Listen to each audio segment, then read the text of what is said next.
Hello everyone, आज हम half man bromide reaction पढ़ने वाले हैं जो कि बहुत इंपॉर्टेंट है एलटी ग्रेड के लिए भी और ऑल ओवर सारे जितने एग्जाम्स के लिए। So let's discuss. तो इसका मेन काम क्या है, ये एमाइड को चेंज करता है एमाइन में और एक कार्बन का लेस करता है। उसका रिएजेंट क्या है, रिएजेंट की बात करें तो हम Br2 प्लस KOH की जगह पे NaOH भी हम ले सकते हैं और ये एल्कलाइन ब्रोमीन है। इसका जनरल रिएक्शन की बात करें अगर हम तो RCONH2, इसका ये क्या है, एमाइड है। एमाइड एक Br2KOH इसके प्रेजेंस में, दिस इज द रिएजेंट, इसके प्रेजेंस में एमाइन बनाता है। ओके, और CO2 को निकाल देता है। अब हम स्टेप बाय स्टेप इसका मैकेनिज्म समझते हैं। तो फर्स्ट स्टेप इसका क्या है, formation of sodium hypobromide ion. तो सबसे इसका फर्स्ट स्टेप क्या है, हाइपोब्रोमाइड आयन बनाना। तो ये स्ट्रॉन्ग बेस जो कि है OH, स्ट्रॉन्ग बेस ब्रोमीन को अटैक करता है और इसको क्या प्राप्त होता है, इसको मिलता है हाइपोब्रोमाइड आयन और Br निकाल देता है और पानी निकाल देता है। तो यह एमाइड को ब्रोमिनेट करने में बहुत ज़्यादा मदद करता है।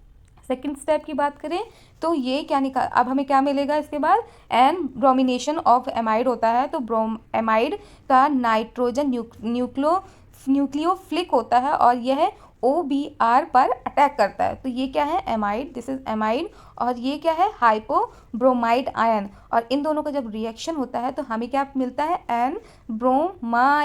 एम ब्रोमामाइड, ठीक है, और OH निकल जाता है। की आइडिया की बात करें तो एमाइड के N पर Br लगने से N का जो इलेक्ट्रॉन डेंसिटी है वो कम हो जाता है, जिससे हमें माइग्रेट मतलब आगे का स्टेप करने में हमें ईजी हो जाता है।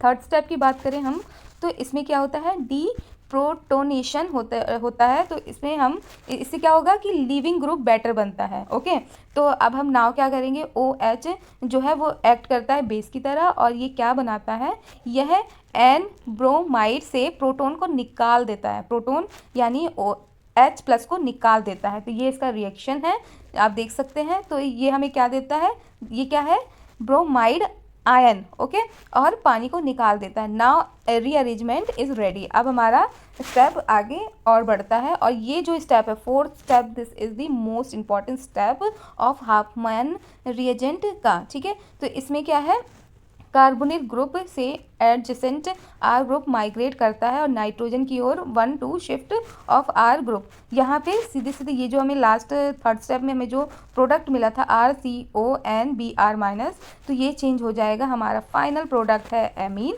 और Br को निकाल देता है। आउटकम में हमें क्या मिला, आउटकम की अगर हम बात करें तो आइसोसाइनेट बना, ठीक है, जिसको RNCO बोलते हैं। Okay, RNCO। अभी हमें ये फोर्थ स्टेप है, ठीक है, और R group migrate from carbon to nitrogen. Okay, 1 carbon is lost in the form of carbon dioxide और reaction become degradation by 1 carbon, ठीक है।